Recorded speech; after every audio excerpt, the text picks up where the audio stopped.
showing you how to easily block and unblock someone on BeReal. So let's go. So first things first, you need to launch BeReal, and obviously you'd need to have BeReals posted in order to discover other persons. Now, once you've identified the person you'd want to block, you'd simply need to tap on their profile.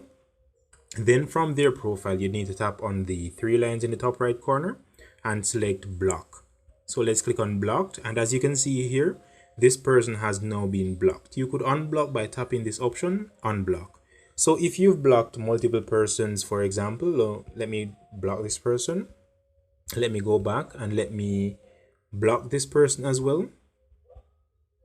Now, in order to see the persons which you've blocked, you could click on your profile icon, click on the three dots in the top right corner, and as you can see here, the option that says block profiles, and then you could unblock persons from here. So let me unblock these persons, and as you can see, there is no one in my blocked profile. So if you've blocked multiple persons on BeReal, this is how you go about unblocking them, or this is just a guide as to how to block persons and unblock. So if this was helpful, please be sure to leave a like on the video.